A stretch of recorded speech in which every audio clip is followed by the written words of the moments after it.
Karena pematerinya sudah masuk, acaranya kita mulai ya. Assalamualaikum warahmatullahi wabarakatuh. Salam sejahtera bagi kita semua. Selamat datang seluruh peserta webinar finance pada hari ini. Terima kasih telah menyempatkan waktunya. Sebelum kita memulai webinarnya, mari kita panjatkan puja dan puji syukur kepada Tuhan Yang Maha Esa. Selanjutnya, mari kita berdoa menurut kepercayaan dan masing-masing. Berdoa dimulai.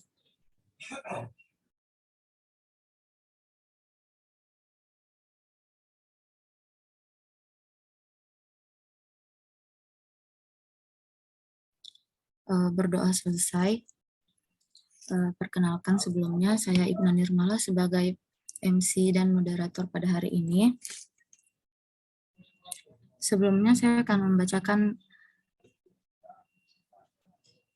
rundown webinar acara hari ini. Yang pertama ada peserta memasuki Zoom, kemudian pembukaan oleh MC, terus ada pidato pembuka oleh owner Sini Tugasnu, kemudian pembacaan CV dan perkenalan pembicara, kemudian sesi materi oleh pembicara kita, kemudian ada aturan Q&A dan sesi tanya jawab, dan terakhir ada penutupan dan foto bersama. Acara selanjutnya yaitu pidato pembuka oleh owner Sini Tugasnu. Waktu dan tempat saya persilahkan. Terima kasih atas waktunya. Oke, yang terhormat Bang Harso Haji Broto, WMI WPPS sebagai pemateri webinar ini. Kemudian yang saya hormati para tim kreatif dan admin Sini Tugasnu dan para peserta webinar ini yang saya banggakan. Puji syukur kita panjatkan kepada Tuhan Yang Maha Kuasa karena berkat rahmat dan karunia-Nya kita dapat hadir dalam webinar ini dalam keadaan sehat. Selamat datang di webinar How to Master Your Personal Finance atau bagaimana cara mengelola keuangan dengan baik dan benar yang diselenggarakan oleh CV Cari Uang Jajan atau brand Sini Tugasnu sebagai brandnya. Terima kasih kepada atas kerja keras para panitia yang telah menyempatkan waktu dan tenaganya untuk menghadirkan webinar ini kepada para peserta. Oke, CV Cari Uang Jajan memiliki visi untuk memberikan pelayanan terbaik kepada konsumennya dan juga memberikan benefit sebanyak-banyaknya kepada para freelancernya. Maka dari itu, CV Cari Uang Jajan melalui series webinar yang terpadu terus meningkatkan kemampuan dan skill dari para freelancer mereka agar dapat mengelola keuangan mereka di masa depan.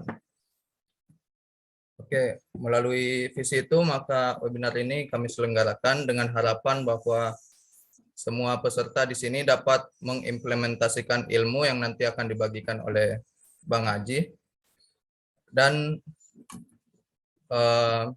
bisa menyisihkan uang jajan mereka untuk investasi dan tidak membeli barang-barang yang tidak berguna seperti barang-barang yang mahal dan dipakai untuk gaya-gayaan. Oke, mungkin sekian dari saya. Terima kasih dan Assalamualaikum warahmatullahi wabarakatuh.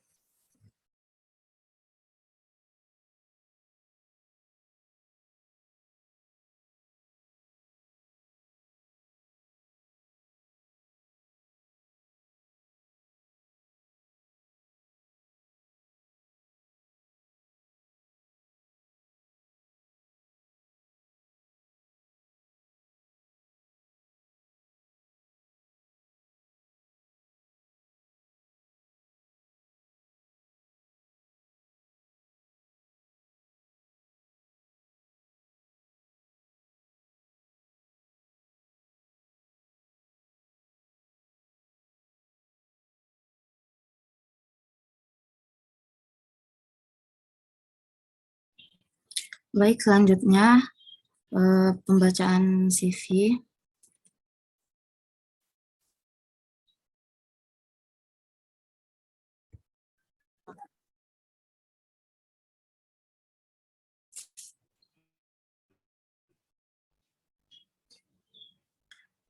pembicara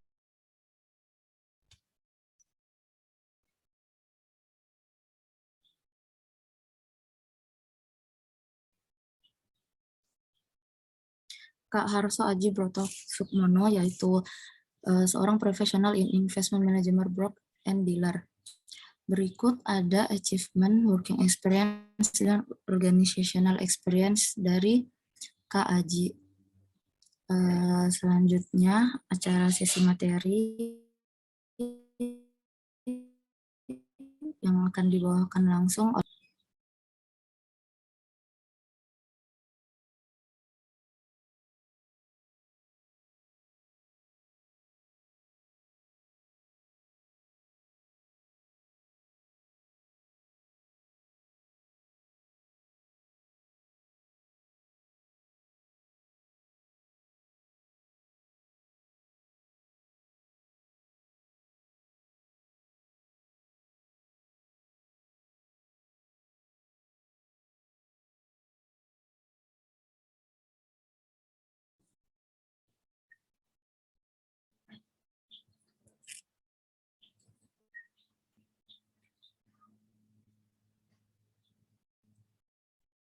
Oke, karena ada gangguan dari Ipna, mungkin saya bantu share screen ya.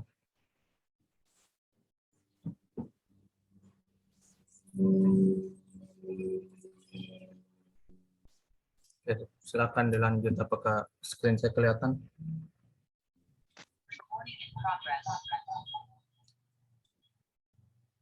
ya baik. Mohon maaf sebelumnya.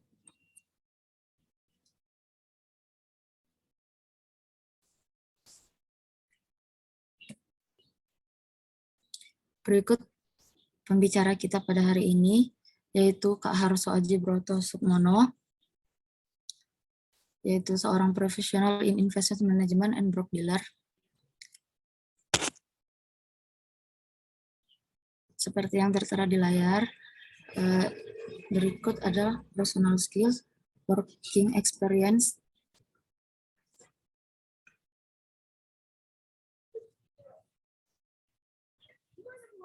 dan achievement dari Kak Harso Aji Broto Sukmono.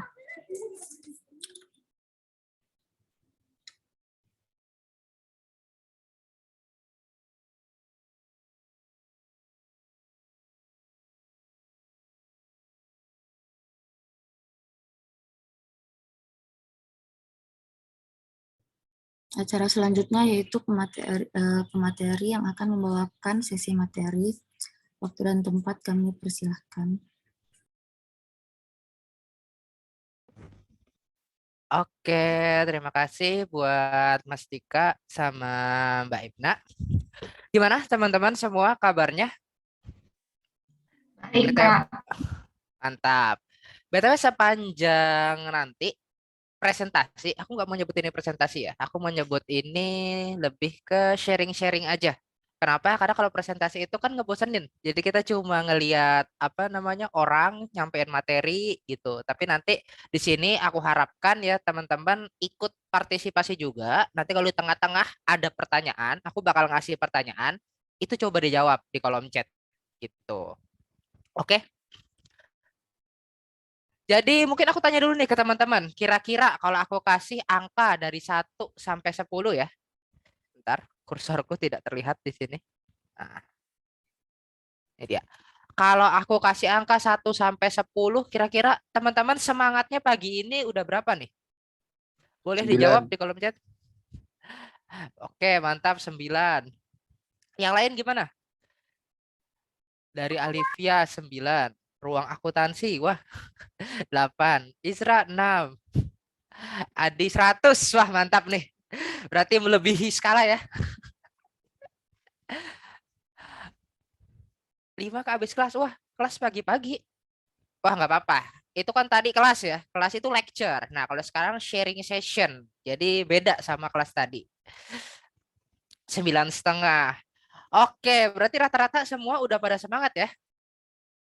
Nah, kalau gitu kita mulai aja sharing sessionnya hari ini. Jadi rencananya ini kan bakal ada 2 part ya. Part pertama itu khusus untuk financial planning, yaitu hari ini. Dan part keduanya itu besok, itu khusus membahas salah satu instrumen investasi yang mungkin sekarang tuh paling paling apa ya? Paling di ini ya, di istilahnya apa sih tuh? Paling dipenasarin gitu sama orang. Penasarin tuh bahasa apa tuh? Paling dipenasarin ya sama orang gitu, yaitu saham. Nah, tapi kita jangan ujuk-ujuk kita belum punya pengetahuan finance yang matang, tiba-tiba kita beli saham gitu. Itu namanya bukan kita investasi saham, itu namanya kita judi saham kalau kayak begitu. Nah, jadi buat melengkapi materi yang besok, kita kasih dulu hari ini dasar-dasar dari financial planning gitu. Jadi kenalin lagi, nama aku Harso Aji Broto Sukmono. Nah, kalau dibilang kan di dunia finance itu ada 2 pelaku ya, ada investor, ada trader. Aku masih menggolongkan diriku sebagai investor. Kenapa? Karena aku jarang banget ngelihat pasar, aku jarang banget ngebuka aplikasi investasiku.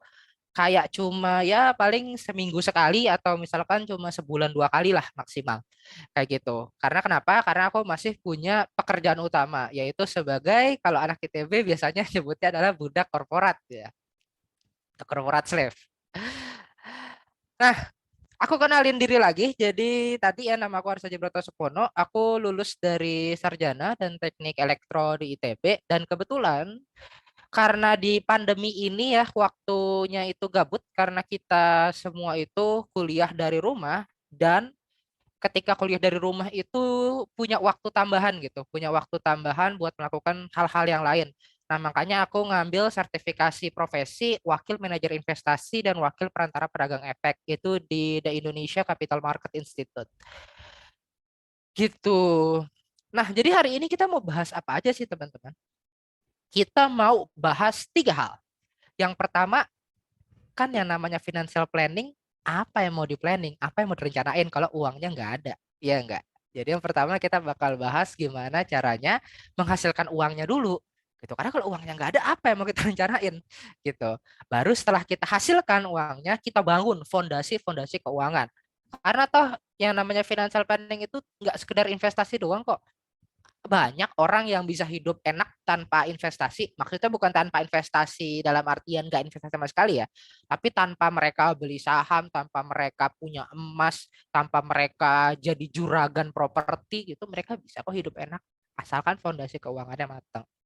Barulah setelah fondasi keuangannya matang, kita berpikir tentang tadi, gimana caranya kita menuju kebebasan finansial. Atau kasarnya ya, udah jadi nyinyiran tetangga gitu. Itu orang kagak kerja, ongkang-ongkang kaki, duitnya banyak. Ngepet ya gitu. Udah jadi nyinyiran tetangga gitu. Nah, kalau di kita bukan seperti itu ya. Di kita itu bahasanya adalah bebas finansial.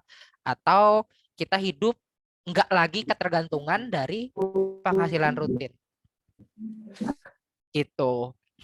Nah, jadi kita masuk langsung aja ke bagian kita yang pertama, yaitu gimana caranya kita menghasilkan uang secara smart ya, bukan sekedar menghasilkan uang. Kalau menghasilkan uang, pasti harusnya semua orang bisa. Karena teman-teman sampai sekarang masih makan kan? Makan itu butuh uang kan? Berarti selama masih bisa makan, teman-teman sebenarnya masih bisa menghasilkan uang. Tapi pertanyaannya, menghasilkan uangnya seperti apa yang smart gitu. Jadi sebelumnya, teman-teman perlu tahu tentang 3 jenis penghasilan. Yang pertama, ada yang namanya active income. Active income itu adalah penghasilan yang teman-teman dapetin dari bekerja. Ya, jadi selama teman-teman masih menukar tenaganya teman-teman, ya, selama teman-teman masih menukar tenaganya teman-teman sama uang, itu namanya active income. Termasuk presdir, termasuk presiden, termasuk menteri, termasuk direktur, itu semua juga active income. Termasuk jualan ya yang katanya pengusaha gitu, tapi pengusaha yang masih yang masih ngurusin usahanya sendiri. Itu namanya semua active income. Gitu, yaitu penghasilan yang didapatkan dari bekerja. Nah, kemudian setelah active income itu ada yang namanya passive income. Jadi passive income itu kita bekerjanya sekali aja di awal. Gitu. Kita bekerja sekali aja di awal, nanti uangnya ngalir terus-terusan sepanjang waktu. Contohnya apa? Contohnya kalau teman-teman bikin buku. Bikin buku itu kan kerjanya capek di awal kan. Di awal kerjanya capek. Tapi setelah bukunya dirilis, ya teman-teman nikmatin royalti aja. Kayak gitu. Atau misalkan kos-kosan gitu. teman-teman bikin kos-kosan, itu kan kerjanya di awal. Bikin desain rumahnya gitu. Misalkan teman-teman mau desain sendiri ya, desain rumahnya, terus ngurusin akta jual belinya, nyari lokasi yang tepat. Itu semua kan kerjanya di awal gitu. Tapi setelah kos-kosannya jadi, ya udah tinggal kerja sedikit aja, yaitu kayak maintenance-nya gimana, ngatur apa namanya pembayarannya gimana kayak gitu. Nah, jenis penghasilan terakhir adalah portfolio income. Nah, jadi portfolio income itu adalah penghasilan didapatkan dari kenaikan harga aset. Ini berbeda ya sama passive income ya. Kalau passive income itu penghasilannya itu rutin, mirip kayak active income. Tapi kita nggak perlu kerja lagi. Sementara portfolio income itu penghasilannya cuma di atas kertas, teman-teman. Cuma di atas kertas aja. Jadi kita kaya di atas kertas. Gitu. Kalau kita mau bener-bener realisasiin, harus kita jual dulu. Contoh, saham naik gitu. Saham naik 20%. Ya 20% itu 20% di atas kertas gitu. Teman-teman belum bisa beli apapun pakai apa uang dari saham naik itu. Belum bisa beli barang, belum bisa beli makan, belum bisa beli apapun. Kalau teman-teman mau beli makan, teman-teman mau beli barang, ya harus dijual dulu sahamnya. Begitu juga dengan emas. Emas naik 10%, ya itu di atas kertas. Kalau mau teman-teman ubah jadi barang, harus diubah dulu jadi uang alias dijual gitu. Ya itu namanya bedanya portfolio income sama passive income. Jangan disamain. Nah, terus teman-teman penasaran nggak sih? Kenapa sih kok di dunia ini ada orang yang kayak Elon Musk gitu yang wah kaya banget sampai ada juga orang yang untuk makan sehari-hari aja masih lumayan susah gitu. Nah, apa bedanya antara orang-orang yang kaya dengan orang-orang yang tidak begitu kaya? Bedanya adalah dengan waktu yang sama, sama-sama 24 jam, orang yang kaya tadi itu dia bisa menghasilkan income lebih banyak daripada orang yang belum kaya. Gitu. Jadi perbedaannya di situ. Income-nya lebih banyak. Nah, pastinya karena kita sama-sama punya waktu 24 jam, sorry. Karena kita sama-sama butuh waktu 24 jam, kita nggak bisa mengandalkan ini aja. Tapi kita harus mengandalkan ini dan ini juga. Seperti itu. Oke? Nah, habis itu aku mau nanya nih ke teman-teman. Jadi kita berangan-angan. Teman-teman apa ditawarkan tiga pilihan ini nih. Teman-teman ditawarkan tiga pilihan ini, kira-kira teman-teman bakal milih yang mana? Coba. Yang pertama, jadi manajer di PT Lupa Bapak, gajinya 10 juta per bulan, kerjanya full time, tapi normal ya, 8 jam per hari, 5 hari seminggu. Yang kedua, jadi tutor di bimbingan belajar, gajinya 150.000 per jam, tapi bekerja freelance atau pas dibutuhin aja. Atau yang terakhir jadi konsultan di BGC, gaji 20 juta, full time tapi overwork, sehari 12 jam, seminggu 7 hari. Kira-kira teman-teman pilih yang mana? Boleh dijawab?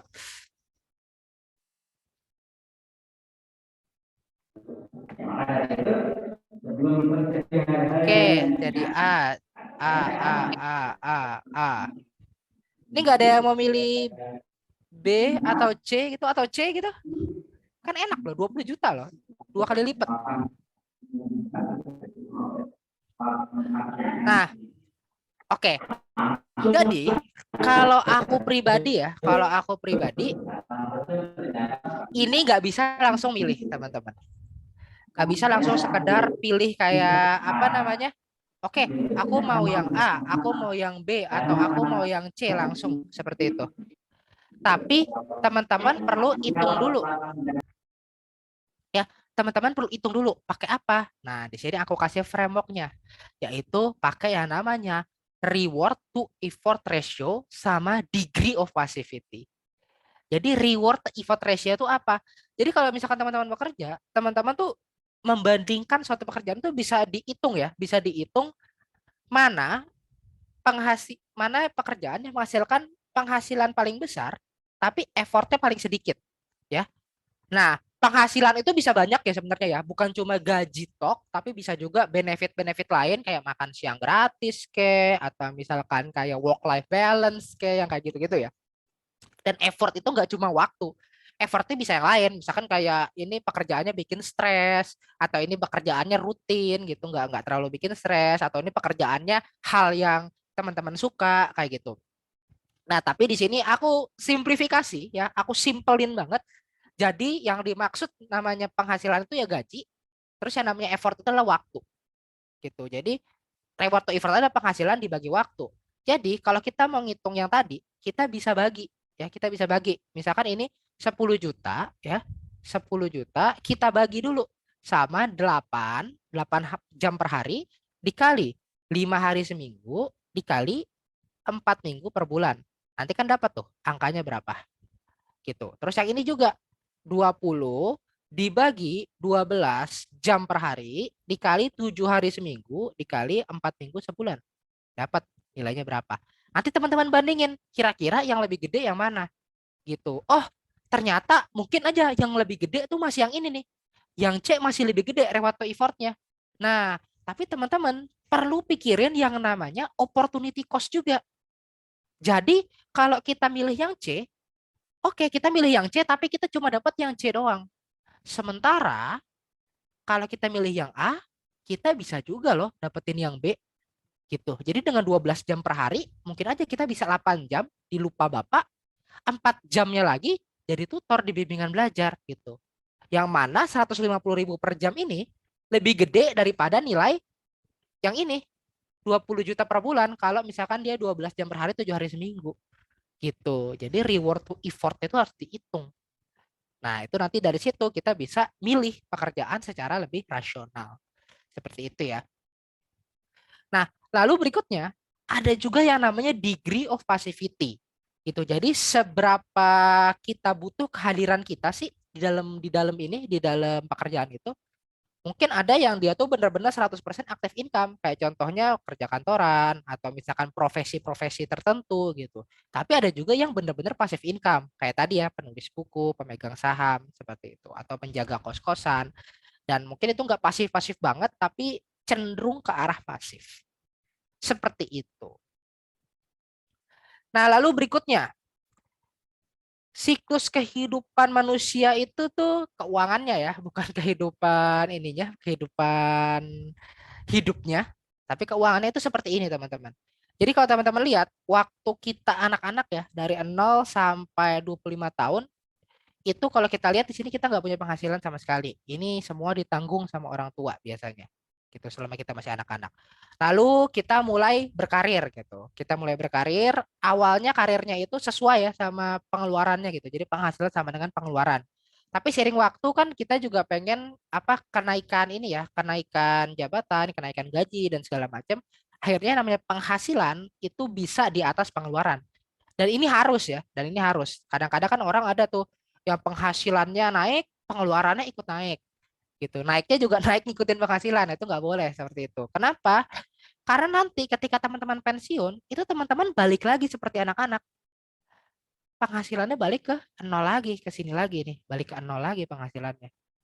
Gitu. Jadi gimana biar di atas umur 60 atau di usia pensiun itu kita bisa tetap hidup gitu. Caranya adalah dengan kita pindahin ekses penghasilan di sini, kita pindahin ke sini gitu. Jadi di sini tuh kita tetap punya uang. Caranya gimana? Kalau misalkan kita sekedar nabung aja, ya bisa sih, nabung aja bisa, tapi kan pasti bakal tergerus sama inflasi. Gitu. Jadi caranya adalah kita harus berinvestasi. Tapi sebelum kita berinvestasi, kita harus bangun dulu fondasi keuangan yang kuat. Kayak gitu. Nah, itulah yang bakal kita bahas di bagian kedua, yaitu membangun fondasi keuangan. Jadi sebelum kita berinvestasi, kita mikirin investasi, kita mikirin dulu gimana caranya kita bangun fondasi keuangan yang kuat. Nah, ada 5 step. Jadi yang pertama adalah teman-teman harus pastikan yang namanya penghasilan itu di atas pengeluaran. Nah, caranya nanti aku bakal kasih tahu caranya. Gimana caranya kita bisa mengakali dengan menaikkan penghasilan atau kita mengakali dengan menurunkan pengeluaran. Setelah kita udah lewat nih, penghasilan udah di atas pengeluaran. Kemudian kita bisa hapus utang-utang yang jelek. Utang-utang yang jelek ya. Aku nggak bilang hapus utang gitu, tapi utang yang jelek aja. Baru kemudian kita kumpulkan dana darurat, kita beli asuransi atau proteksi diri, tapi ini opsional sebenarnya. Kalau misalkan teman-teman merasa masih aman-aman aja, maksudnya kayak teman-teman 100% yakin belum akan meninggal dalam waktu dekat gitu misalkan, atau teman-teman 100% yakin masih belum akan sakit dalam beberapa waktu ke depan, oke, nggak usah, nggak apa-apa gitu. Nah, baru setelah kita bisa memproteksi diri, barulah kita bisa berinvestasi. Jadi investasi itu terakhir. Jangan ujuk-ujuk yang namanya financial planning, oh harus investasi. Enggak. Langkahnya itu ada 4 langkah sebelum kita investasi. Gitu. Karena kalau misalkan fondasinya ini nggak kuat, ya investasi nanti juga bakal pusing gitu. Investasi malah jadi kerjaan, bukannya passive income malah jadi active income gitu. Oke, jadi bukan investasi, nanti malah trading, malah jadi pekerjaan gitu. Nah, jadi pertama, pertama adalah tadi aku bilang apa? Penghasilan harus di atas pengeluaran. Oke? Nah, sebelum memulai bulan, teman-teman itu buat budget dulu. Sebenarnya budget itu nggak harus detail-detail banget ya, nggak harus detail-detail banget. Cukup apa namanya sisihin uang aja tuh udah budgeting namanya. Tapi kalau misalkan teman-teman mau detail, ya nggak apa-apa, bagus malah. Rule of thumb-nya sih ya, kalau aku tidak mau mengkotak-kotakan gitu, karena kalau misalkan teman-teman penghasilannya udah gede banget, yang pasti kebutuhan itu bakal makin sedikit gitu. Kayak kebutuhan bisa cuma 20%, investasi itu bisa sampai 80% mungkin. Gitu. Kalau misalkan teman-teman udah apa namanya udah gede income-nya. Tapi kalau misalkan income-nya mohon maaf masih kurang, ya pasti kan sebagian besar itu bakal jadi kebutuhan. Gitu. Mungkin kebutuhan itu bisa 80%. Jadi ini disesuaikan dengan kehidupan masing-masing. Kalau untuk apa namanya untuk budgeting gitu. Mungkin di awal-awal investasinya masih 0%, nggak apa-apa gitu. Yang penting fondasi keuangannya kuat dulu. Baru nanti kita mikirin investasi. Nah, terus di awal bulan, ini penting nih. Teman-teman sisihkan dana investasi itu harus di awal bulan. Kenapa? Karena kalau misalkan di tengah-tengah itu pasti habis. Kayak tiba-tiba ada kasarnya pengeluaran mendadak gitu. Padahal sebenarnya nggak mendadak-mendadak banget. Gitu. Padahal bisa disisihin. Gitu. Jadi kalau saranku adalah di awal bulan nabung atau sisihkan dana buat investasi. Nah, lalu berikutnya, misalkan teman-teman masih merasa kurang nih. Ya udah ada 2 cara. Bisa tingkatin penghasilan, bisa turunin pengeluaran. Gimana caranya tingkatin penghasilan? Teman-teman bisa freelance atau kerja sampingan. Kayak yang udah teman-teman lakuin di sini tugas Nu itu kan termasuk cari pekerjaan sampingan ya. Tapi jangan lupa perhatikan juga reward to effort ratio-nya. Jangan sampai kita cari kerja sampingan tapi ternyata itu menghancurkan pekerjaan utama kita. Gitu. Itu kan nggak bagus juga ya seperti itu. Jadi perhatikan reward to effort ratio-nya. Yang kedua, teman-teman bisa rintis. Nah, ini penting ini. Rintis calon passive income di masa depan. Contohnya teman-teman mulai nulis buku, mulai bikin video YouTube, ya bikin aja video YouTube yang jelek dulu nggak apa-apa, nanti seiring waktu dibagusin gitu. Kan namanya juga merintis calon passive income. Dan juga bisa mempelajari skill-skill yang akan menambah penghasilan di masa depan. Gitu. Oke? Itu cara pertama, meningkatkan penghasilan. Nah, itu kalau bagiku sih ya sebenarnya meningkatkan penghasilan itu cara yang paling gold gitu. Cara yang paling bagus itu adalah tingkatin penghasilan. Karena kalau kita menurunkan pengeluaran, itu kan nyiksa diri sebenarnya. Tapi nggak apa-apa. Ada juga cara-cara buat nurunin pengeluaran. Yang pertama adalah kalau teman-teman rutin ngegunain, saranku langganan. Jadi misalnya kayak di Gojek ya. Nah, ini aku agak promosi dikit ya. Di Gojek itu tuh aku ada langganan kayak kupon gitu. Karena aku sering kalau misalkan kayak berangkat kerja atau pergi kemana-mana, karena aku nggak bisa naik motor ya, aku biasa naik Gojek gitu. Nah, karena aku sering ya tiap hari naik Gojek, jadi aku langganan kayak gitu. Nah, kebalikannya, kalau misalkan jarang digunakan, ya sewa aja. Contohnya apa? Contohnya misalkan teman-teman mau langganan Netflix gitu. Kan Netflix itu kan ada yang harian, ada yang mingguan gitu ya. Kalau misalkan teman-teman jarang nonton, ya mendingan teman-teman sewa aja. Gitu, disewa aja Netflixnya gitu. Nggak usah langganan yang full. Jadi cukup yang kayak seminggu, sehari kayak gitu. Termasuk Zoom gitu-gitu ya, sewa aja. Nah, terus ketiga, teman-teman kalau beli sesuatu tuh karena fungsinya, jangan karena gayanya. Jadi kayak aku pribadi tuh kalau misalkan beli HP, aku kurang suka beli HP yang iPhone gitu-gitu karena menurutku adalah overpriced. Karena aku nggak terlalu butuh fiturnya juga. Jadi aku lebih suka nih kayak gini, HP Realme ini udah dibeli dari 2 tahun yang lalu dan harganya kebetulan waktu itu murah dan fungsinya itu benar-benar sesuai yang aku butuhin gitu. Jadi kalau aku beli HP itu lebih cenderung suka kameranya bagus dan waktu aku beli HP ini adalah HP yang kameranya paling bagus di rentang harganya. Jadi aku akhirnya beli ini.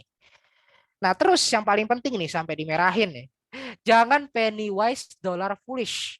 Ini tuh sebuah peribahasa ya, peribahasa dari bahasa Inggris. Maksudnya apa? Maksudnya gini, kalau teman-teman tuh ngelihat promo Shopee gitu, itu promonya diliatin terus ya. Jadi teman-teman apa namanya bener-bener sampai yang promonya tuh paling paling menguntungkan lah gitu, sampai sen-sen terakhir itu diperhatikan gitu, sampai penny terakhir itu diperhatikan gitu. Tapi ketika teman-teman itu berurusan sama sesuatu yang besar kayak beli rumah, beli mobil gitu, itu foolish mulai. Nggak ngitung, nggak melihat yang terbaik, pilihan terbaik kayak gitu. Nah, ini juga berlaku kayak misalkan kayak gini. Teman-teman misalkan sebagai mahasiswa gitu, makan dihemat-hemat. Sering nih, makan sehari cuma sekali. Atau makan cuma Indomie, makan nasi pakai garam. Akhirnya di akhir bulan sakit. Hemat Indomie atau nasi pakai garam tuh berapa sih paling?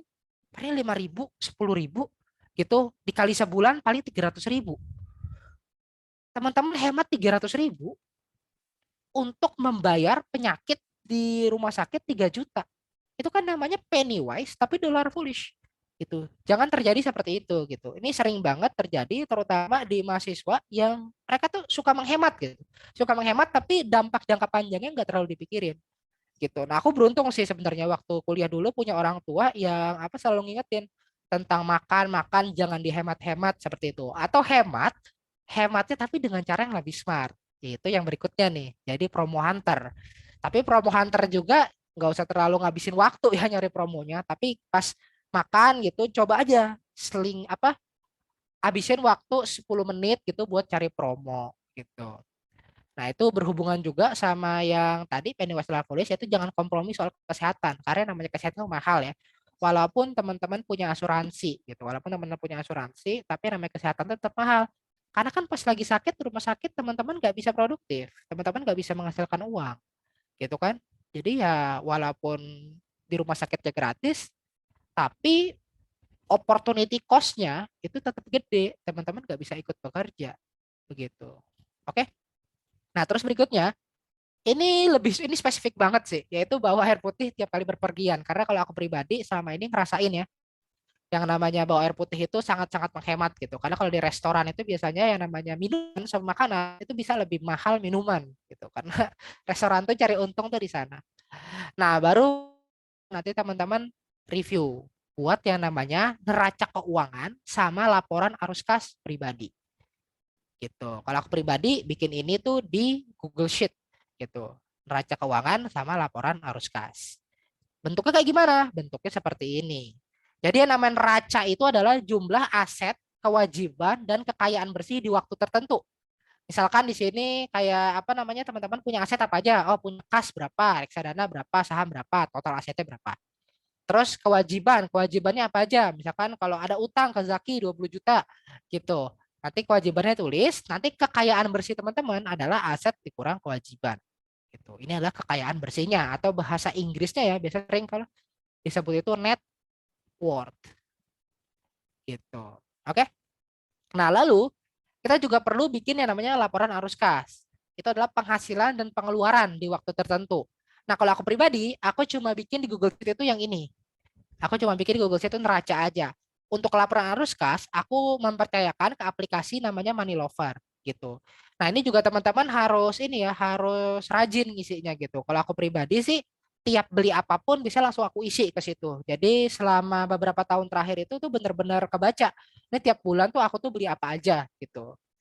Mungkin ini ya teman-teman ada yang khawatir kayak data pribadinya tuh dibaca nanti sama manajemen Money Lover, tapi kalau aku sendiri sih ya data pribadi apa pengeluaran-pengeluaranku nggak ada yang penting-penting banget gitu, kayak aku nggak transaksi apa transaksi narkoba kayak gitu kan enggak ya. Jadi kayak ya udah kalau mereka mau baca ya baca aja gitu, kayak apa sih ini anak paling beli kopi, paling beli beli belanja bulanan, beli makanan kayak gitu kan nggak penting gitu. Kalau aku pribadi sih nggak apa-apa mereka mau baca atau mereka mau apain juga nggak masalah gitu ya. Nah, lalu berikutnya setelah penghasilan teman-teman di atas pengeluaran. Berikutnya, ingat gak tadi? Apa? Di tangga keuangan berikutnya. Setelah teman-teman berhasil dapetin penghasilan di atas pengeluaran. Ingat tadi di tangganya itu ada apa? Yang kedua setelah setelah penghasilan di atas pengeluaran, ada yang ingat? Ya, kita review lagi. Tadi setelah penghasilan di atas pengeluaran, teman-teman harus hapus utang yang jelek. Cukup yang jelek aja ya. Yang bagus nggak usah. Nah, makanya aku mau nanya. Kira-kira kalau kamu ditawarkan 3 proyek kayak begini. Ada proyek ternak lele 10 juta, ternak ayam 10 juta, sama ternak jin. Nah, ini ceritanya jin halal ya. 10 juta juga. Masing-masing penghasilannya 3 juta, 2 juta, 10 juta. Kalau uang kamu cuma 10 juta pas, kira-kira kamu pilih yang mana? A, B, atau C? Coba, boleh dijawab. Oh ya, boleh lebih dari satu ya. Oke, Rudi jawab C. Yang lain gimana nih? Kira-kira C.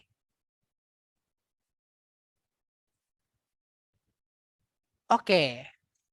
Kenapa A? A. Oh, 30%. Oh, mungkin yang halal ya. Yang nggak gorengan ya. Yang nggak investasi bodong. B. Kenapa B? Nih, menarik nih. Dari Fadiah, B itu kan cuma 20% ya penghasilannya ya. Kira-kira kenapa Fadiah? Pilihnya yang B. Ada apa nih di balik pilihan B ini? Oke, aku jawab dulu ya. Kalau aku gimana? Kalau aku bakal pilih tiga-tiganya, teman-teman. Aku bakal pilih tiga-tiganya. Loh, kan duitnya cuma 10 juta. Terus 20 juta lagi dari siapa? Gitu. 20 juta lagi ya dari Zaki ya, 20 juta. Gitu. Jadi, utang itu akan baik, teman-teman, kalau misalkan utangnya itu produktif. Jadi kalau misalkan ya tadi kita utang 20 juta dari si Zaki gitu. Terus si Zaki ini cuma pengen bagi hasil itu 10% aja. Cuma pengen bagi hasil 10%. Nah, karena di sini penghasilannya itu 30% sama 20%, berarti kan penghasilannya ini di atas bunga utangnya nggak sih? Penghasilannya di atas bunga utangnya gitu. Nah, karena itu artinya utang ini adalah utang yang produktif. Dan teman-teman tahu orang kaya itu adalah orang yang pandai berutang. Jadi dia itu bukan cuma memperbesar hartanya aja, tapi mereka juga memperbesar utangnya. Kenapa? Karena dengan utang itu bisa menghasilkan lebih banyak uang lagi. Tapi ingat, utangnya harus utang yang baik gitu. Dulu aku pernah pas SD ya, pas SD tuh aku terngiang-ngiang banget nih sama kata-kata guruku gitu. Dulu aku belum paham apa maksud kata-kata guruku ini, tapi sekarang aku mulai paham. Jadi guruku bilang kayak gini, orang miskin ke bank untuk menabung, orang kaya ke bank untuk berutang. Wah, itu dulu aku nggak paham tuh. Kenapa kayak gitu ya? Kenapa orang kaya kan duitnya banyak, harusnya menabung gitu. Karena orang kaya tuh tidak menabung. Orang kaya menabungnya bukan di bank lebih tepatnya, tapi menabungnya ya di saham, menabungnya di properti, menabungnya di emas gitu, bukan di bank. Ke bank, karena bank itu adalah tempat yang banyak duit, ya kita pinjamlah duitnya mereka. Gitu. Bank itu kan gudangnya duit, kita pinjamlah duit mereka. Jadi kita ke bank itu ya buat ngapain ya? Buat berutang. Seperti itu. Nah, utang yang baik itu apa? Contohnya, ada utang KPR, utang KPR buat beli properti, itu secara umum baik ya. Secara umum baik karena apa? Karena harga kenaikan properti itu rata-rata lebih tinggi daripada KPR-nya. Terus berikutnya, kredit kendaraan bermotor atau KKB, itu juga umumnya baik kalau misalkan teman-teman memang butuh kendaraannya.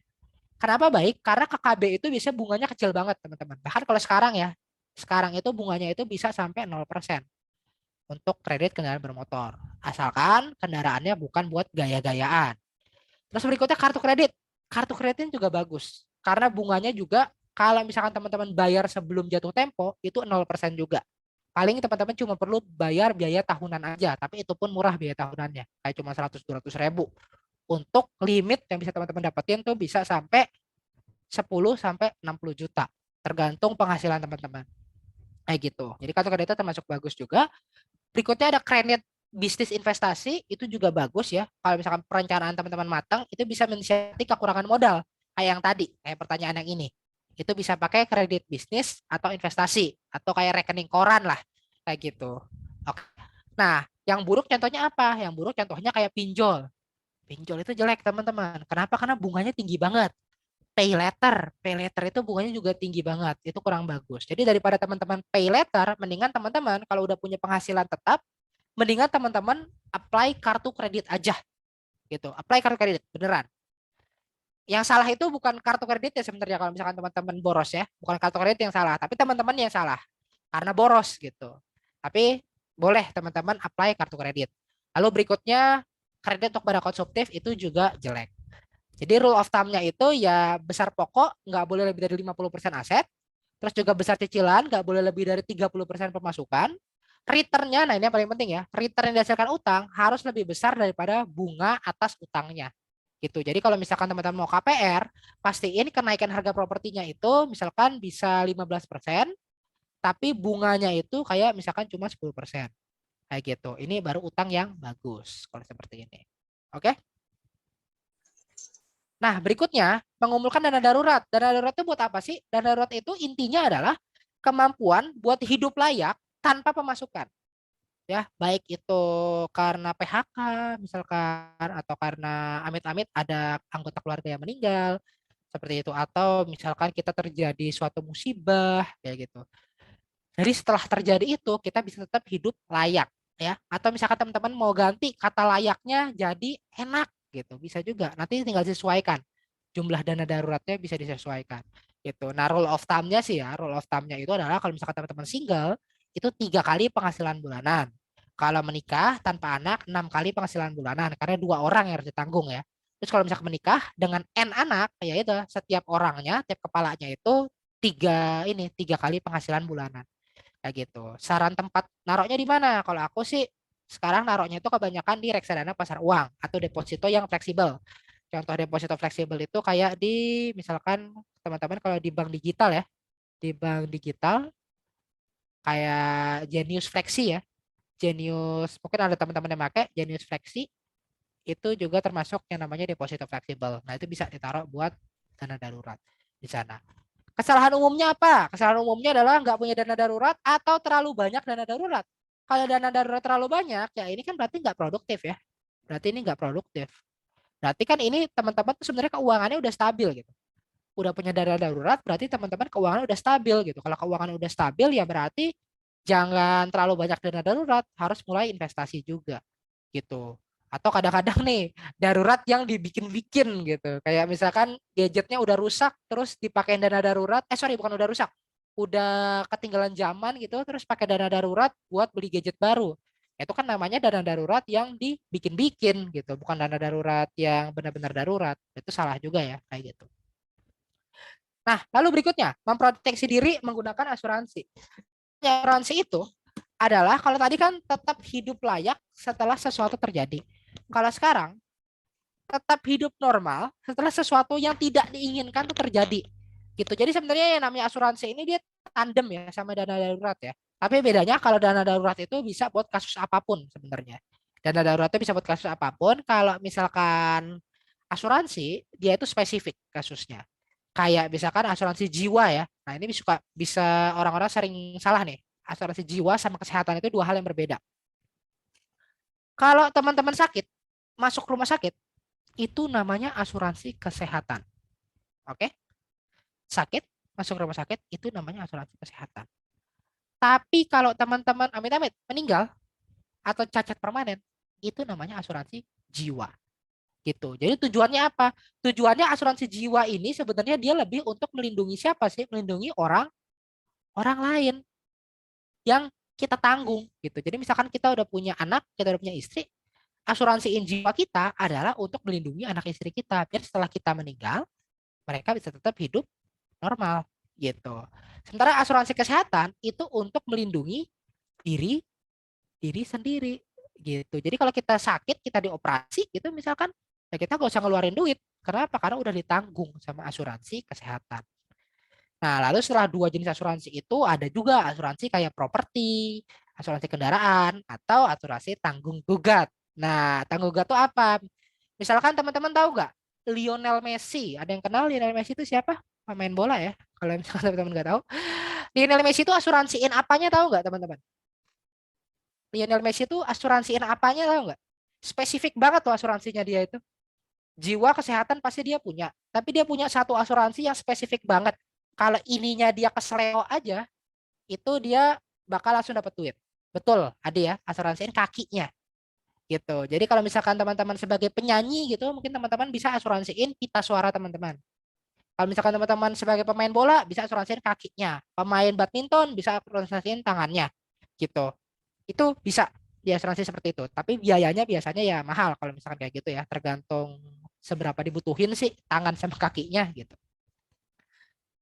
Nah, kesalahan umum dalam asuransi itu apa? Yang pertama itu adalah mungkin aku bahas dari yang tengah dulu ya, yaitu not insured, yaitu tidak memiliki asuransi sama sekali. Nah, ini kalau misalkan teman-teman dana daruratnya kurang, udah gitu nggak punya asuransi, ini bahaya gitu. Kalau nggak diasuransi sama sekali itu bahaya. Nah, terus yang kedua itu, yang parah itu adalah over insured. Nah, teman-teman tahu nggak? Misalkan nih, teman-teman itu punya penghasilan, misalkan sebulan itu 5 juta penghasilan ya. Penghasilan itu sebulan 5 juta. Nah, lalu teman-teman punya asuransi, asuransi itu misalkan berapa ya? Misalkan 50 miliar. Jadi diri teman-teman itu dihargai 50 miliar kalau meninggal. 50 miliar kalau meninggal, yang mana 50 miliar ini itu kalau misalkan sebulannya bisa ngasilin 10% ya, atau setahunnya bisa kasih 10%, itu bisa ngasilin kira-kira sekitar 100 juta per bulan, misalkan. 100 juta per bulan. Gitu. Penghasilan teman-teman cuma 5 juta per bulan. Tapi harga teman-teman kalau meninggal ngasih asuransi 50 miliar. Kira-kira keluarga teman-teman bakal lebih milih teman-teman hidup atau meninggal kalau over insured seperti ini. Bedanya jauh loh. 5 juta sampai 100 juta per bulan. Nah, ini ya, kita nggak pengen apa hal-hal seperti itu terjadi. Kadang-kadang di biasanya ya di keluarga yang apa namanya keluarga yang dia terlalu kapitalistik gitu, kadang-kadang bisa melakukan sesuatu yang aneh-aneh gitu, biar dapat si asuransi ini gitu. Karena kenapa? Karena harga orang ini ketika dia meninggal lebih mahal daripada ketika dia hidup. Dia hidup cuma ngasih 5 juta, meninggal ngasilin 100 juta. Mendingan dia meninggal, kasarnya gitu. Nah, ini hal-hal yang kita nggak pengen ya seperti itu. Makanya jangan over insured juga, jangan terlalu banyak asuransi juga. Gitu. Nah, kemudian juga tidak bisa membedakan asuransi sama investasi. Kayak contohnya itu asuransi pendidikan. Pendidikan itu sebenarnya bukan asuransi, karena pendidikan itu adalah sesuatu yang pasti. Pendidikan itu adalah investasi. Gitu ya. Nah, lalu berikutnya kita menuju ke tangga yang terakhir. Kita review dulu. Tadi tangga yang pertama apa? Tangga yang pertama adalah penghasilan. Ya, penghasilan harus lebih besar daripada pengeluaran. Lalu berikutnya, utang yang jelek harus kita hapus. Baru berikutnya, dana darurat harus kita bikin. Dan berikutnya, kita harus punya yang namanya proteksi diri berupa asuransi. Nah, terakhir, baru kita yang namanya investasi. Ini terakhir. Gimana cara investasi? Nah, coba teman-teman aku tanya lagi dulu. Kira-kira kalau misalkan aku kasih 3 ini nih. Semua pekerjaan ini yang memiliki penghasilan sama dan jam kerjanya sama. Ada jadi pencoba video game, video traveler, ada food blogger. Menurut teman-teman, kira-kira pekerjaan mana yang paling enak? C, C, B, A. Wah, sangat beda-beda ya. Nah, pasti teman-teman ada kan beberapa dari teman-teman tuh kayak nggak setuju. Ada yang bilang kayak, oh yang A nih lebih menarik nih, yang B lebih menarik nih, yang C lebih menarik nih. Tapi gimana kalau misalkan aku kasih satu pekerjaan lagi di sini teman-teman, yaitu gak kerja. Kira-kira sekarang lebih enak mana? Lebih enak gak kerja pasti kan? Karena kalau misalkan teman-teman gak kerja, kalau misalkan bosen ya kadang-kadang boleh jadi food blogger, kadang-kadang boleh jadi video traveler, kadang-kadang boleh main game kayak gitu. Iya enggak? Karena kan teman-teman tidak terikat pada suatu pekerjaan tertentu. Jadi teman-teman bebas memilih mau ke pekerjaan yang mana. Kayak gitu. Nah, caranya gimana? Caranya teman-teman bisa raih ini dengan teman-teman menuju yang namanya bebas keuangan. Bebas keuangan itu apa maksudnya? Bebas keuangan itu adalah kita nggak terpaku lagi sama penghasilan rutin gitu. Jadi kasarnya walaupun kita nggak bekerja, kita tuh udah aman hidupnya. Kayak begitu. Jadi bukan berarti kita nyuruh aku nyuruh teman-teman buat nggak kerja, enggak, teman-teman tetap boleh kerja sebagai apapun malah itu. Tapi pekerjaannya tuh nggak lagi tergantung sama penghasilan rutin, karena teman-teman penghasilan rutinnya udah dibayarin sama passive income gitu.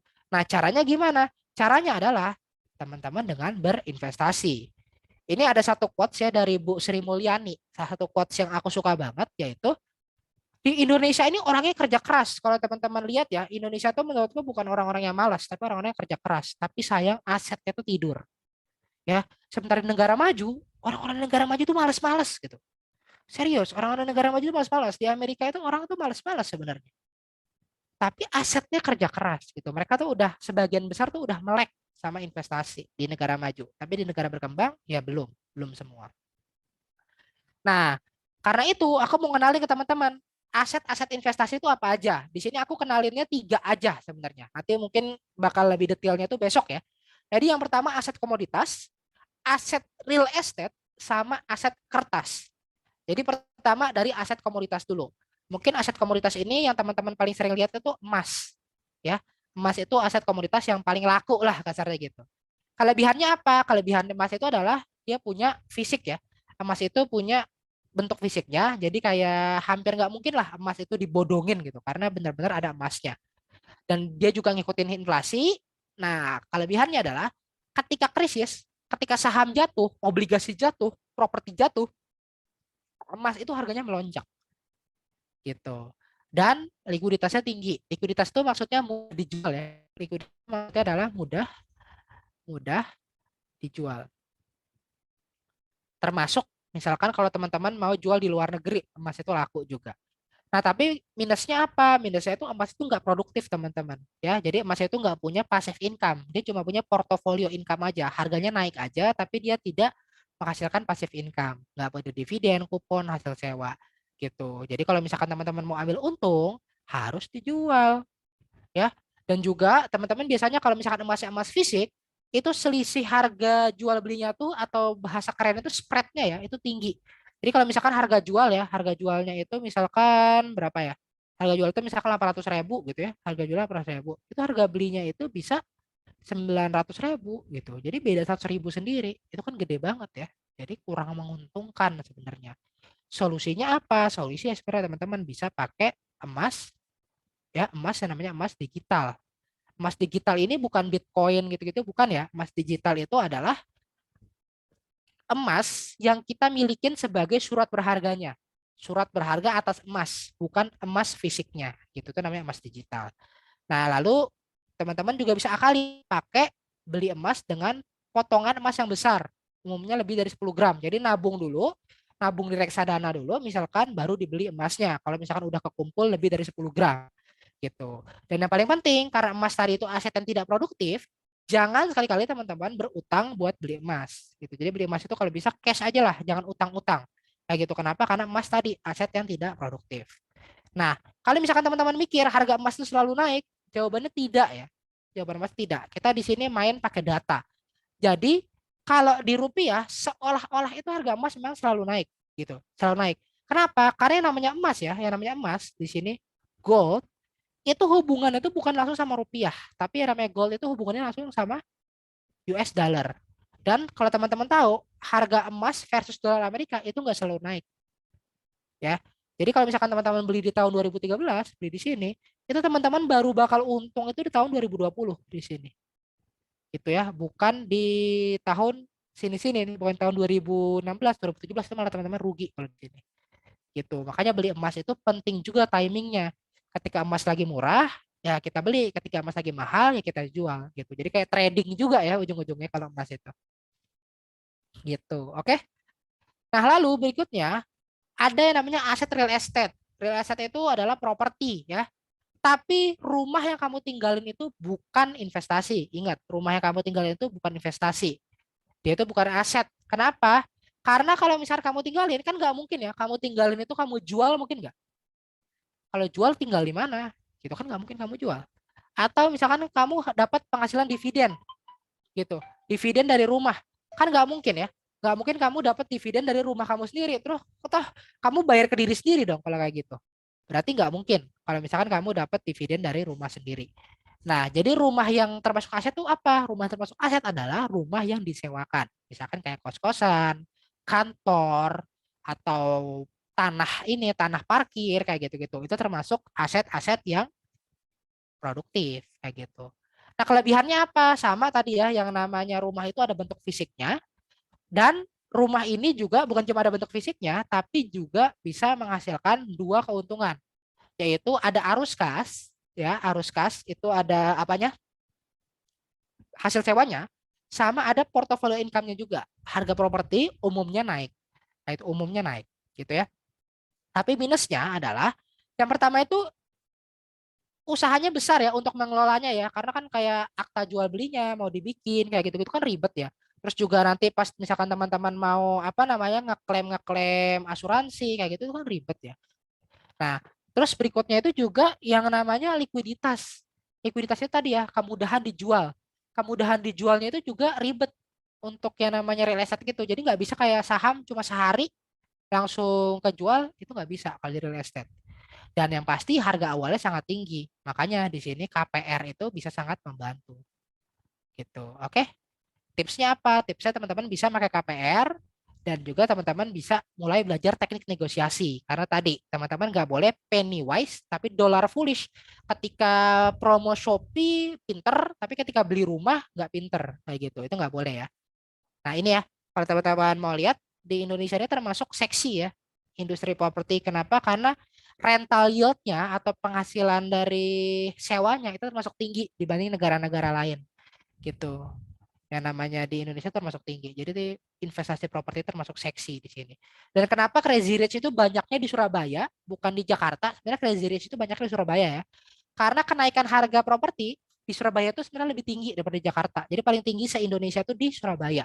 Itulah kenapa Crazy Rich itu banyak di Surabaya tinggalnya, gitu. Karena properti mereka mahal di sana. Nah, lalu berikutnya aku mau cepet aja untuk yang ini. Ada aset kertas.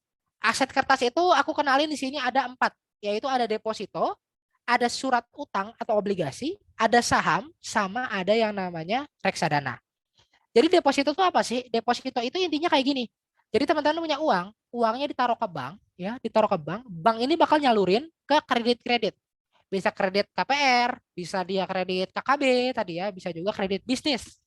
Nah, nanti dari kredit-kredit ini kan mereka bayar ya, bayar plus ada bunganya. Bunganya ditaruh ke bank, lalu nanti sebagian dari bunganya dikasih ke kita. Kayak gitu. Itu cara kerja deposito. Dan kalau misalkan syariah, ini bunganya diganti. Bukan bunga, tapi berupa bagi hasil. Kayak begitu. Oke? Nah, nanti deposito ini ada juga ya, bentuk lain deposito itu nanti ada namanya reksadana pasar uang. Jadi bedanya apa sama deposito? Kalau reksadana pasar uang ini gabungan dari beberapa deposito gitu. Jadi deposito dari berbagai bank dijadiin paket, paketnya itu namanya reksadana pasar uang. Kayak gitu. Jadi alternatifnya itu kalau misalkan teman-teman nggak mau deposito bisa ke reksadana pasar uang. Itu oke. Dan deposito ini tuh hampir tanpa resiko ya. Karena dia ditanggung sama negara, ditanggung sama LPS. Nah, lalu berikutnya ada yang namanya surat utang atau obligasi. Surat utangnya ada 2 lagi. Ada surat utang pemerintah atau surat utang negara, SUN. Ada juga namanya surat utang perusahaan atau obligasi perusahaan. Nah, di Indonesia ini penghasilan surat utang ini termasuk seksi ya, yaitu antara 7 sampai 15%.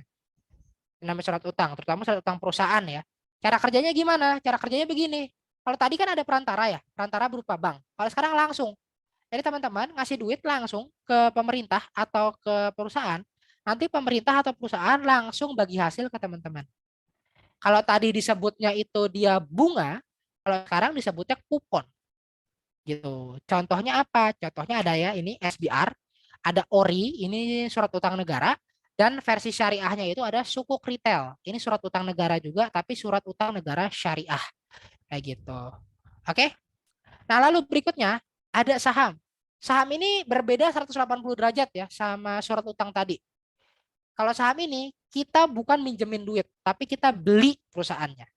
Ya, kita beli porsi kepemilikan perusahaannya, nanti dipakai duitnya sama perusahaannya buat berkembang, nanti porsi kepemilikan kamu makin besar gitu. Nah, nanti porsi kepemilikan makin besar ini bisa kamu jual ke orang lain, harga sahamnya semakin mahal, bisa juga kamu dapetin passive income-nya berupa dividen namanya.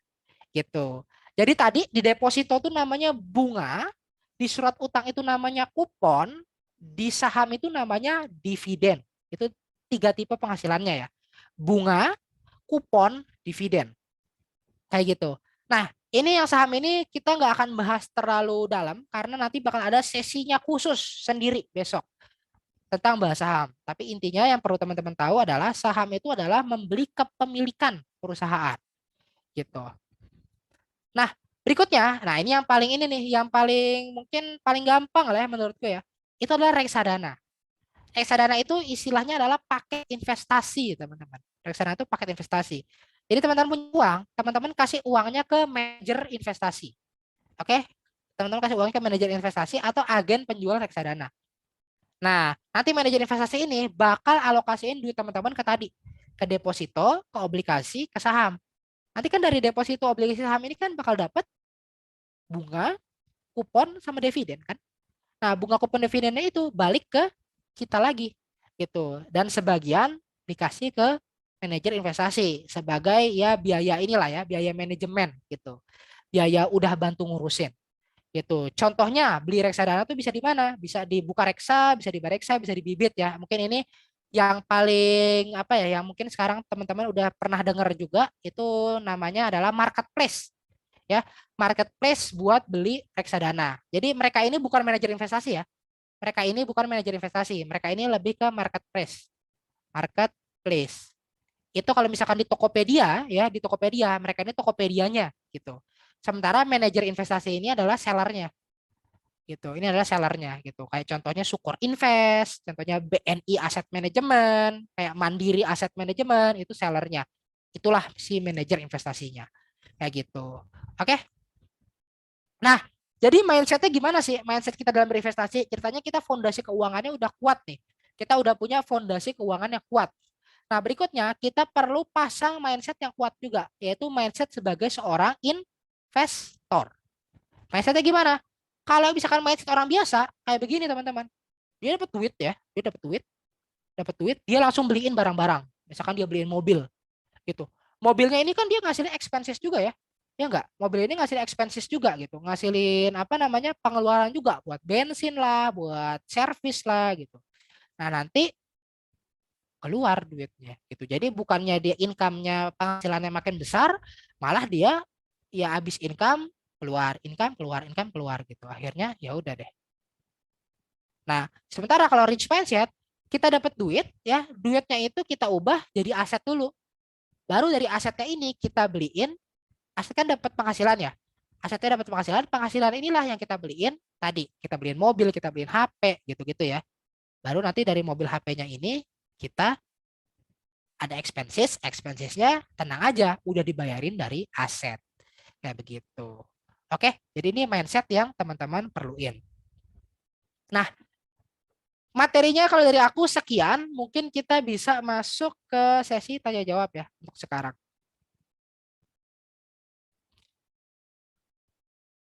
Aku Ya, kembaliin lagi ke bagi, moderator. ya, bagi teman-teman yang mau bertanya, ini ada waktu, mungkin bisa lewat chat atau bisa ngomong langsung atau raise hand. Ngomong langsung aja kali ya, biar enak. Iya.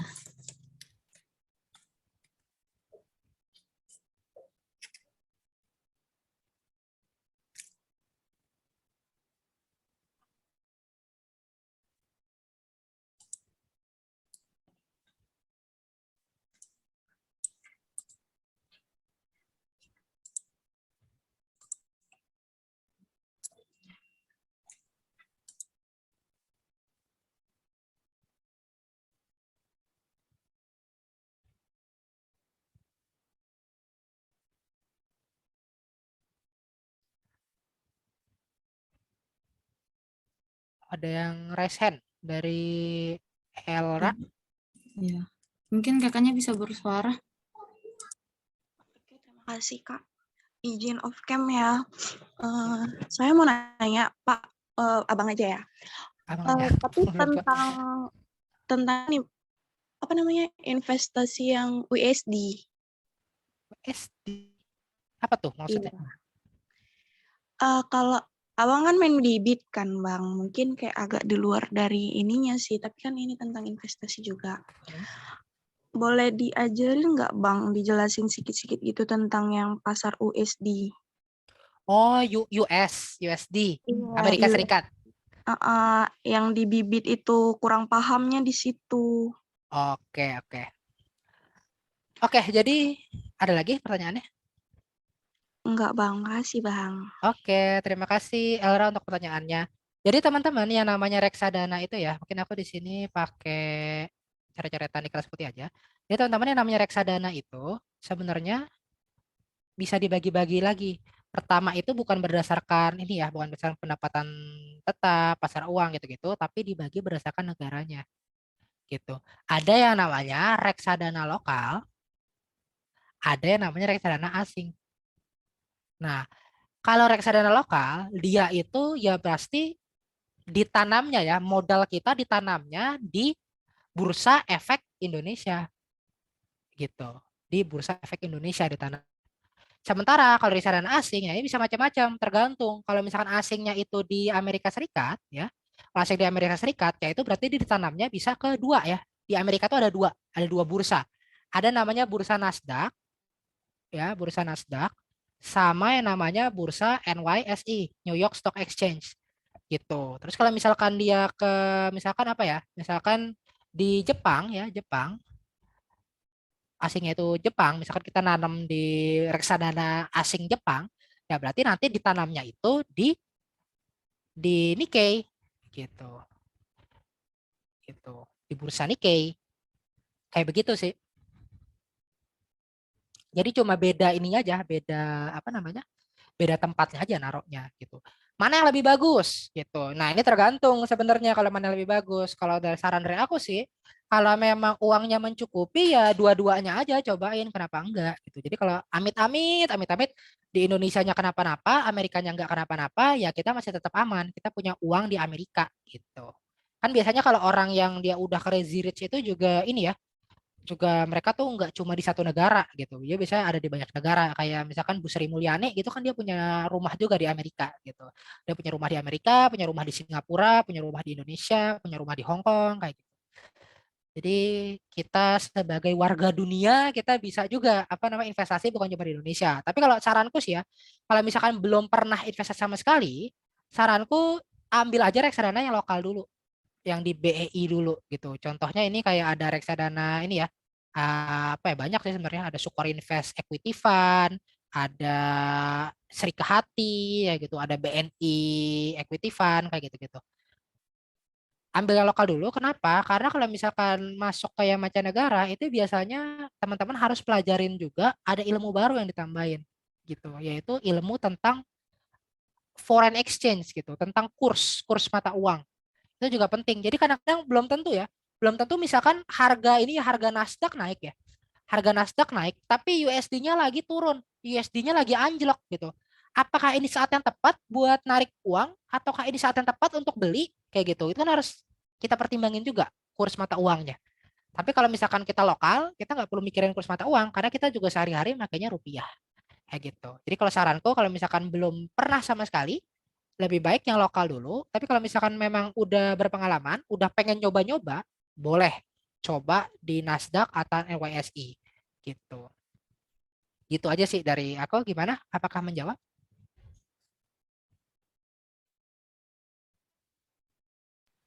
Iya kak, makasih kak, udah paham. Oke, gitu. Ini Kak ada yang dari chat. Oke, dari Mas Leo ya. Kak, izin bertanya, pentingnya kita anak muda untuk berinvestasi dan apa dampak yang dihasilkan? Mungkin aku sedikit mohon maaf ya kalau misalkan ada teman-teman yang nggak begitu setuju tentang pernyataanku, tapi teman-teman pernah dengar nggak sih istilah yang namanya sandwich generation? Ya, Kalau aku ya, aku punya pemikiran sebagai orang tua, anak itu nggak punya kewajiban apapun sama orang tua. Aku, aku sebagai orang tua mikir anak itu nggak punya kewajiban apapun sama orang tua. Kenapa? Karena mereka lahir ke dunia itu keinginan kita, bukan keinginan mereka. Jadi kitalah yang punya kewajiban buat anak. Setidaknya menghidupi mereka sampai lulus kuliah lah gitu. Nanti mungkin setelah kuliah ya itu udah jadi tanggung jawab mereka karena mereka udah dewasa. Nah, jadi pentingnya apa sih investasi sedini mungkin? Intinya investasi sedini mungkin adalah kita mempersiapkan tadi ya, yang ini siklus hidup kita. Ini di awal-awal banget ya nih, siklus hidup kita nih. Nah, kita kan nanti di akhir ya, kita nanti setelah kita pensiun kan kita udah gak punya penghasilan lagi ya. Apa mungkin kalau misalkan teman-teman mau bekerja sampai akhir ya, terserah. Tapi kalau aku sih nggak mau ya. Kalau aku nggak mau. Gitu. Tapi kita kalau kita mau bekerja sampai akhir terserah. Tapi kalau kita nggak mau bekerja sampai akhir ya berarti kita harus dapat duit dari mana? Ya berarti kan kita harus selama kita punya penghasilan ya, kita harus sisihin uangnya nggak? Kita harus sisihin uangnya untuk menghidupi kita ketika kita pensiun, ketika kita udah tua. Gitu. Jadi kita ketika kita udah di atas 60 tahun gitu misalkan atau di atas berapa tahun terserah teman-teman mau pensiunnya umur berapa, kita nggak nyusahin anak kita lagi gitu. Kita nggak ada tuh istilah anak membiayai orang tua seperti itu. Jadi anak kita bakal fokus lagi, mereka bakal punya mindset yang sama kayak kita. Ya mereka fokus membiayai anak mereka karena anak itu nggak punya kewajiban sama orang tua. Orang tua yang punya kewajiban sama anak gitu. Mungkin kalau misalkan pandangan teman-teman berbeda, it's okay gitu. Tapi kalau aku sebagai orang tua, aku punya pandangan seperti itu. Anak itu bukan tanggung jawab. Anak bukan tanggung jawab lagi. Apa aku bukan tanggung jawab anak gitu. Jadi itu tujuannya investasi sedini mungkin untuk mempersiapkan ya biar kita nggak jadi kasarnya kita nggak jadi beban keluarga. Atau ya mungkin kalau teman-teman punya tujuan lain misalkan pengen jalan-jalan ke Mars gitu, Mars kan mahal ya. Itu boleh juga lah punya alasan-alasan seperti itu, nggak salah juga kok sebenarnya. Toh hidup juga hidup kita kan, kita tidak berhak menjudge orang lain keinginannya apa gitu. Gitu, apakah menjawab Mas Leo?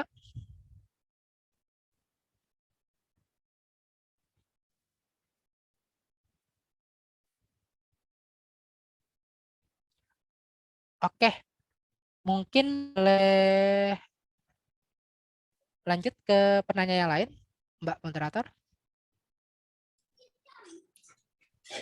Ya, Kak, ini ada dari Adi Sukmana yang raise hand. Mungkin Masnya bisa ngomong dulu. Oke, Mas Adi, boleh. Ya, terima kasih. Sudah kedengaran suara saya? Sudah. Oh ya, Eh, Mas, saya izin bertanya, bagaimana sih cara kita itu menekan angka pengeluaran tanpa merasa lagi berhemat banget? Karena saya setuju sama Mas Harso Aji, menghemat itu sama dengan menyiksa diri ya. Betul. Ya, Betul, jadi betul. gimana Mas solusinya? Tanpa kita merasa lagi berhemat banget gitu. Nah, oke. Ini pertanyaannya agak susah ya sebenarnya. Karena kalau saya lagi berhemat ya saya akan merasa tersiksa sih sebenarnya. Makanya saya agak kurang suka sebenarnya. Nah, jadi kalau dari saya pribadi ya sebenarnya ya. Jadi kita itu hidup sebenarnya ada yang namanya relatif ya. Relatif. Jadi kita bahagia tuh kalau yang saya pelajarin dari aduh saya lupa nama universitasnya ya. Tapi saya ingat banget nama ininya ya, nama mata kuliahnya itu namanya psikologi. Tulisannya gimana? Psikologi of well-being. Psikologi of well-being. Apa science ya? Science of well-being gitu. Dari Yale University kalau nggak salah. Teman-teman bisa lihat juga itu open source ininya. Apa namanya? Mata kuliah ini itu di Coursera. Gitu. Nah, jadi dari psikologi of well-being ini kita diceritain tentang yang namanya relative well-being atau kebahagiaan yang relatif gitu. Jadi kenapa sih kita bahagia? Kita bahagia tuh sebenarnya karena kita merasa lebih dari orang lain. Jadi ketika misalkan mohon maaf ya, kita hidup di lingkungan yang kumuh gitu. Misalnya kita hidup di lingkungan yang orang-orangnya kurang berada, tiba-tiba di sana kita menjadi satu-satunya orang yang punya HP. HP-nya HP jelek lah, HP apa namanya HP yang 700 ribuan gitu misalkan. Apakah kita akan senang? Jawabannya iya, kita akan senang. Gitu, kita akan senang. Kenapa? Ya karena kita satu-satunya orang yang ada di lingkungan itu. Sementara kalau misalkan orang yang punya HP 700.000 itu tadi ya, orang yang seneng tadi itu yang dia punya HP 700.000, tiba-tiba kita pindahin ke lingkungan seperti di Menteng atau Pondok Indah, di mana di sana punya iPhone 13 Pro Max itu hal yang biasa, itu hal yang standar. Apakah si pemilik HP 700.000 itu akan senang kembali? Jawabannya enggak. Jawabannya dia nggak akan senang. Kenapa? Ya karena sekali ini dia akan jadi orang yang paling bawah. Statusnya jadi orang paling bawah. Gitu. Jadi kalau menurutku ya, kalau misalkan kita pengen merasa tidak tersiksa ketika kita lagi berhemat, mungkin kita perlu seleksi lingkungan kita. Kita perlu seleksi apa yang kita lihat. Gitu. Jadi kalau kita lihatnya ke atas terus, ya ini ya, kalau kita lihat ke atas terus ya kita akan merasa tidak cukup, tidak cukup, tidak cukup, akhirnya tersiksa terus. Tapi kalau misalnya kita lihat ke bawah sekali-kali, ya kita akan merasa cukup. Gitu. Jadi kalau aku pribadi, motivasi, aku bilang ke temanku kayak gini, motivasi untuk menambah penghasilan adalah kita lihat ke Erick Thohir. Gitu. Motivasi untuk menambah penghasilan adalah kita lihat ke Erick Thohir gitu. Kita lihat ke atas maksudnya. Kita lihat ke atas, oh kok dia bisa ya penghasilannya gede banget gitu. Jadi kita terpacu untuk nambah penghasilan. Tapi motivasi untuk pengeluaran, kita lihat ke penjaga kosanku. Gitu. Penjaga kosanku itu dia itu bapak berkepala dua, sorry. Iya berkepala dua itu maksudnya punya anak dua ya. Punya anak dua, penghasilannya itu 2,5 juta kalau nggak salah. Tapi dia bisa menghidupi dua anak gitu. Itu aku termotivasi banget. Itu kok bisa gitu? Kayak apa? 2,5 juta untuk menghidupi dua anak. Jadi kalau kita mau ngomongin penghasilan, kita termotivasi sama yang di atas. Kalau kita mau ngomongin pengeluaran, kita termotivasi sama yang di bawah. Kalau tipsku sih kayak gitu. Jadi kita seleksi aja apa yang harus kita lihat.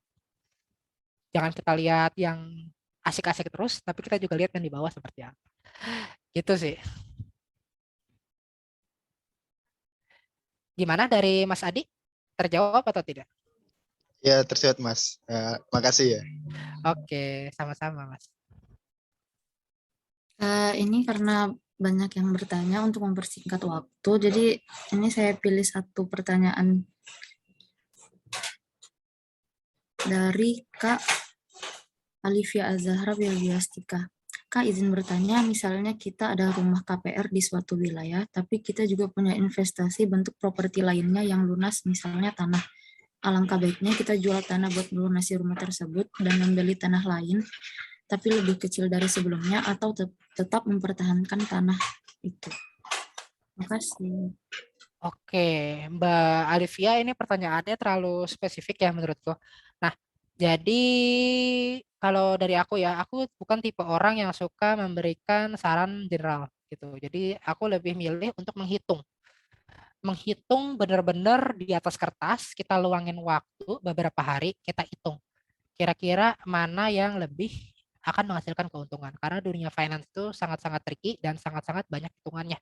Sama seperti dunia teknik ya. Itulah kenapa kalau orang teknik ke finance itu mungkin agak cenderung lebih gampang untuk adaptasinya. Kenapa? Karena kita sama-sama berurusan sama banyak angka, banyak hitung-hitungan, banyak rumus kayak gitu. Nah, jadi kalau misalkan kasusnya kayak gini, aku nggak bisa ngasih saran apapun, tapi aku bisa ngasih saran berupa cara ngitungnya. Jadi gini, Pak. Jadi kalau misalkan Mbak bisa bikin dua kasus ya. Jadi kasus yang pertama itu misalkan KPR tetap jalan, ya KPR tetap jalan. Nanti kan KPR itu komponennya ada apa sih? Ada pokok KPR-nya, gitu ya. Ada pokok KPR-nya, terus ada misalkan bunganya ya, bunga KPR-nya. Terus misalkan ada rata-rata kenaikan harga tanahnya, pakai indeks harga propertinya, kayak gitu.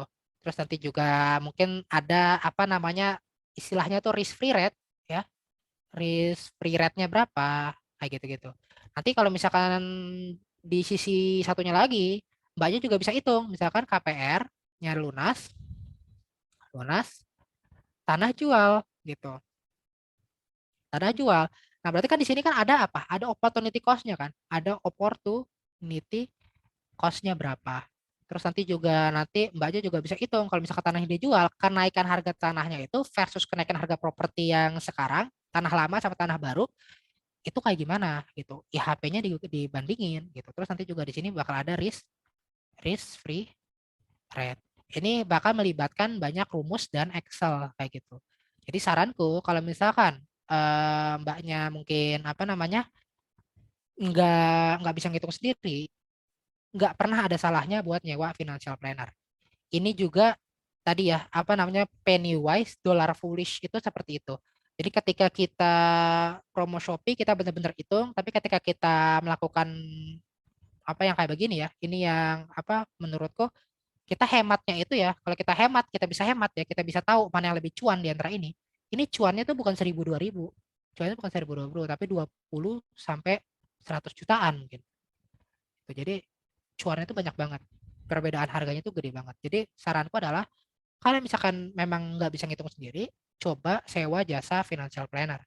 Gitu. Jadi financial planner yang mbaknya kasih tahu angkanya, kasih tahu pokok KPR-nya berapa, bunganya berapa, terus nanti mungkin IHP sama risk free rate itu bakal ini ya, bakal udah tahu si ininya financial planner-nya gitu. Jadi biar mereka bisa ngitungin ininya berapa, kira-kira mana yang lebih cuan. Apakah kita lanjutin aja KPR-nya normal gitu, tidak ada yang berubah, atau tanahnya ini kita jual. Kita jual buat nutup KPR, kita beli tanah lagi yang lebih kecil gitu. Mana yang lebih cuan di antara dua pilihan itu. Dan di engineering sekalipun ya, kalau kita di perusahaan engineering itu yang tiap hari kita lakukan itu seperti ini. Kita optimisasi investasi gitu. Jadi kita ada dua ini nih, kita ada dua mesin nih. Mesin A sama mesin B. Yang A misalkan dari siapa produsennya, yang B dari siapa produsennya. Kira-kira siapa nih yang lebih menguntungkan gitu. Oh, yang A lebih mahal, tapi yang lebih mahal dia bisa menghasilkan produk lebih banyak gitu dibanding mesin B. Kira-kira worth it gak nih lebih banyaknya mesin A sama mesin B? Kayak gitu. Itu yang kita lakukan tiap hari. Kita nggak bisa pakai feeling, tapi kita harus benar-benar ngitung di atas kertas. Kayak gitu. Jadi saranku seperti itu sih. Kalau buat Mbak Alivia, aku nggak bisa ngasih tahu generalnya kayak gimana, karena harus dihitung dulu mana yang lebih cuan. Kayak gitu.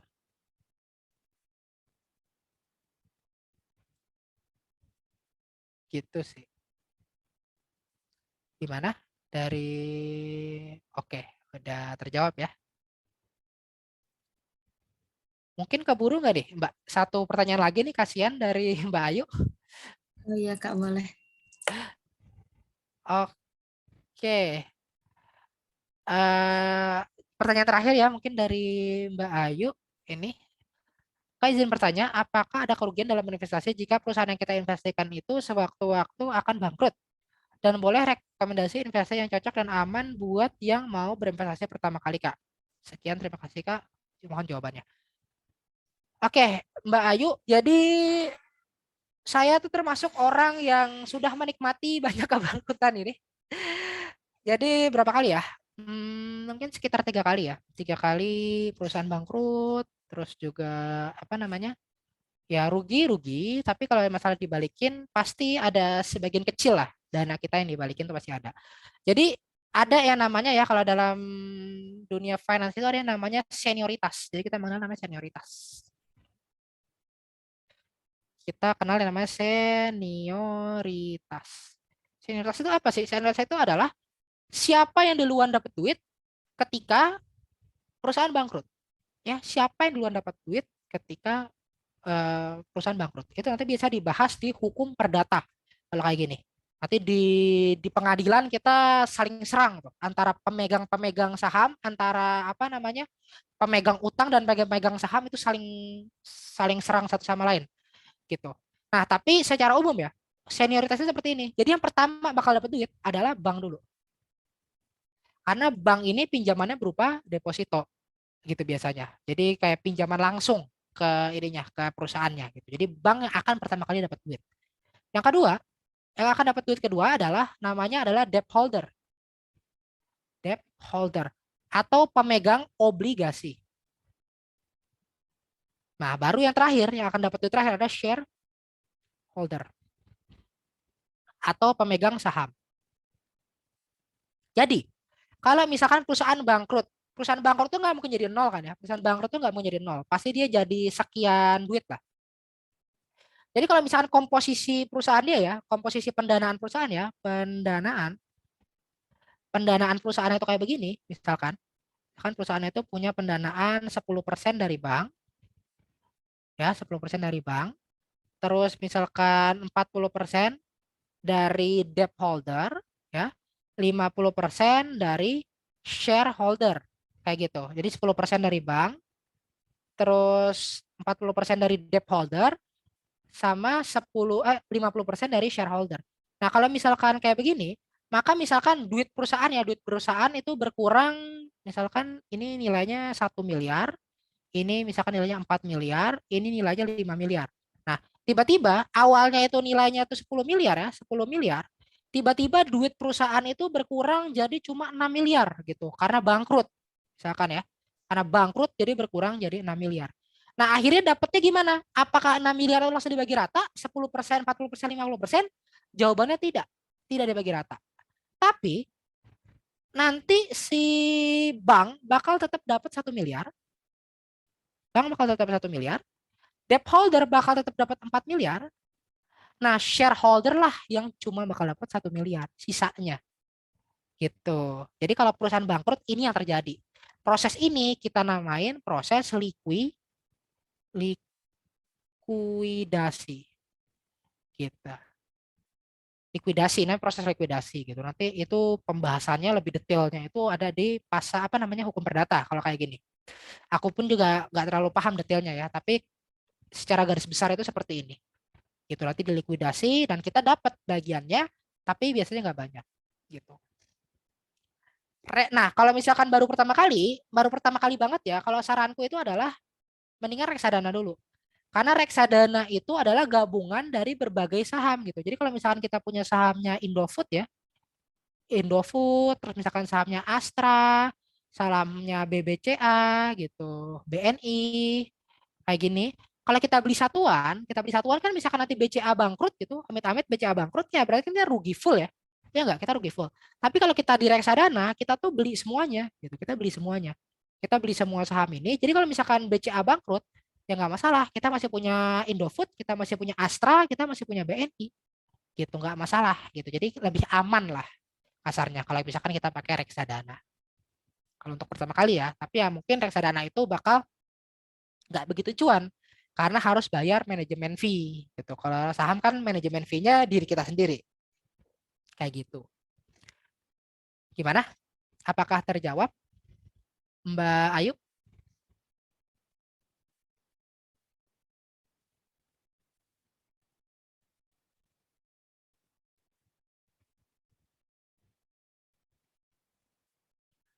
Oke, kayak gitu.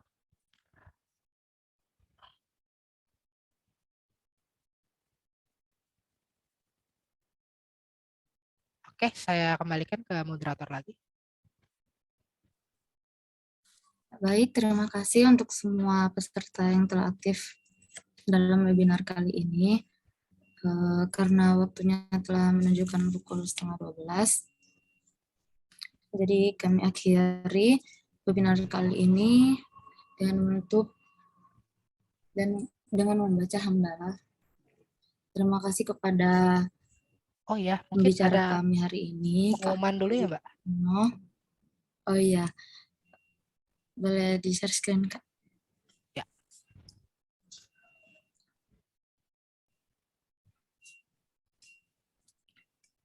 Ya, ini teman-teman, untuk yang sudah mengikuti webinar kali ini, Sini Tugas Nu mengadakan bonus itu rangkuman webinar kali ini yang di-post di story Instagram.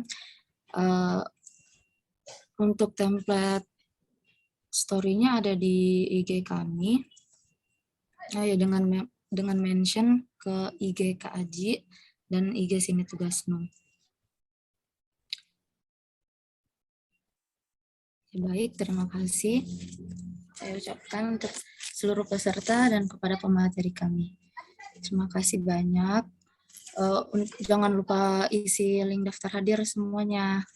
Terima kasih. Terima kasih Kak Aji. Ya, sama-sama.